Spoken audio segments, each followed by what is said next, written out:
Hi hello welcome to Sakshi digital exclusive. Relation అంటే ఓ నమ్మకం, ప్రేమ, భవిష్యత్తు కలలు. పెళ్ళంటే ఫరెవర్ అనే మాట గుర్తొస్తుంది కదా. కానీ మన హైదరాబాద్లో ఆ ఫరెవర్ ఇప్పుడు షార్ట్ టైం ప్లాన్ అయిపోయిందండి. ఇది మనకు షాక్ అనే చెప్పాలి. హైదరాబాద్లో విడాకుల కేసులు 25% పెరిగిపోయాయి.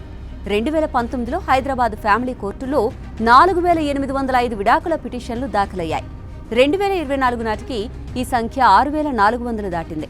ప్రతిరోజు కనీసం 1000 కేసులను కోర్టులు విచారిస్తున్నాయి. ఇంతకీ ఎందుకిలా జరుగుతోంది? ఈ పెళ్లిళ్లు పెళ్లి కూతురి మేకప్లా త్వరగా ఎందుకు చెరిగిపోతున్నాయి? వీటన్నింటికీ కారణాలు సరిచూస్తే చిన్న చిన్న మాటలే గొడవలకు దారితీస్తున్నాయి. ఒకరు అరిచినప్పుడు ఇంకొకరు సర్దుకుపోయే మనస్తత్వం ఉండడం లేదు. ఇద్దరూ నేనంటే నేను అని గొడవ పడ్డంలో ముందుంటున్నారు. అంతేకాకుండా ఇప్పుడు మహిళలు ఫైనాన్షియల్లీ డిపెండెంట్ కావడం వల్ల డిసిషన్స్ తీసుకోవడంలో కొంచెం స్వేచ్ఛ పెరిగింది. పెళ్లికి ముందే ఏర్పడిన స్వేచ్ఛ వాతావరణం, అలవాట్లు పెళ్లైన తర్వాత భరించలేని బాధగా మారిపోతున్నాయి. ఇక మ్యాట్రిమోనియల్ సైట్స్లో చూపించుకునే వ్యక్తిత్వం ఒకటైతే రియాలిటీకి వచ్చేసరికి భిన్నంగా ఉండడంతో అది ఇంకా పెద్ద డిజాస్టర్ అయిపోతోంది. వీటన్నింటికంటే ముఖ్యంగా పెద్దలు పిల్లలకు చెప్పే విధానంలో లోపం ఉంది.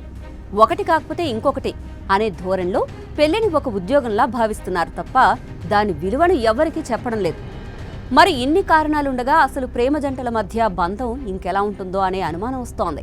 ఉదాహరణకు చూస్తే ప్రీతి సురేష్ అనే జంట లాంగ్ డిస్టెన్స్ రిలేషన్షిప్ మ్యారేజ్ చేసుకున్నారు. కానీ ఇద్దరి మధ్య ఎవరు రీలొకేట్ అవ్వాలా అనే ప్రశ్న మీదే గొడవలు మొదలయ్యాయి. మొత్తానికి పెళ్లైన 14 నెలలకే విడిపోయారు. విదేశాల్లో ఈ డైవోర్స్ అనేది కామన్ అనుకుంటాం. కానీ మన హైదరాబాద్లోనూ ఇదే జరుగుతుంటే వీటిని ఆపలేమంటారా? సొల్యూషన్స్ లేవా అంటే ఉన్నాయి. విడాకుల సంఖ్య పెరగడం మనిషిగా, సమాజంగా మనం ఏం కోల్పోతున్నామో చూపిస్తుంది. కానీ పరిష్కారాలు లేవు అనుకోవడమే తప్పు. పరిష్కారాలు ఉన్నాయి, అవి మనిషిలో మొదలవ్వాలి. ప్రీ మ్యారిటల్ కౌన్సిలింగ్ తప్పనిసరి చేయాలి. పెళ్లికి ముందు ఇద్దరిని సైకలాజికల్గా, ఎమోషనల్గా సిద్ధం చేయాలి. రిలేషన్షిప్ అంటే ఏంటి, జవాబుదారీతనం ఎలా ఉండాలి అనే విషయాల్లో అవగాహన ఇవ్వాలి. ఇది చాలా దేశాల్లో లీగల్గా మ్యాండేటరీగా మారుతోంది. మన దేశంలోనూ ఆ దిశగా ఆలోచించాలి.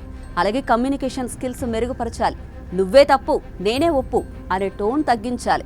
ఒకరినొకరు బాగా అర్థం చేసుకోవడం కోసం ఎఫెక్టివ్ కమ్యూనికేషన్ అవసరం కదా. గొడవల సమయంలో మౌనంగా ఉండడం కంటే తగిన టైంలో సున్నితంగా మాట్లాడడం నేర్చుకోవాలి. ఇద్దరూ పరస్పరంగా తగ్గడం, అంగీకరించడం ఇప్పుడు చాలా మందికి బలహీనతగా అనిపిస్తోంది. దానికోసమే పేషెన్స్ అండ్ అడ్జస్ట్మెంట్ నేర్చుకోవాలి. నిజానికి అది సంబంధాన్ని నిలబెట్టే ఒక గొప్ప శక్తి. చిన్న ఇబ్బందులే భవిష్యత్తులో గొప్ప సమస్యలైపోతాయి.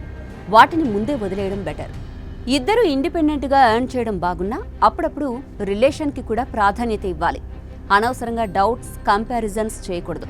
కానీ ఇందులో సోషల్ మీడియా పెద్ద పాత్రే పోషిస్తోంది. సోషల్ మీడియాలో చూస్తే పర్ఫెక్ట్ కపుల్స్ లైఫ్ అనేది అస్సలు నిజం కాదు.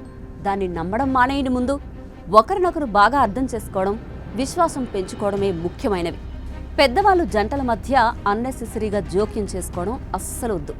ఒక జంట గొడవ పడితే మొదట మధ్యవర్తులుగా కాకుండా మానసికంగా వాళ్ళని స్టెబిలైజ్ చేయండి. పెళ్లి కేవలం 2 ఫ్యామిలీస్ కాదండి, 2 ఇండివిజువల్స్ అగ్రిమెంట్ కూడా. మెంటల్ హెల్త్ సపోర్ట్ నార్మలైజ్ చేయాలి. డిప్రెషన్, ఒత్తిడి, అహంకారం ఇవన్నీ రిలేషన్షిప్కి బిగ్ థ్రెట్ అన్నమాట. పసివాళ్లను ఆసుపత్రికి తీసుకెళ్లినట్టే జంటలు కూడా వారు తలెత్తే సమస్యలకు కౌన్సిలింగ్ వెళ్లడం సహజమైన విషయం కావాలి. చివరగా ప్రేమకు ఓ అవకాశం ఇవ్వండి.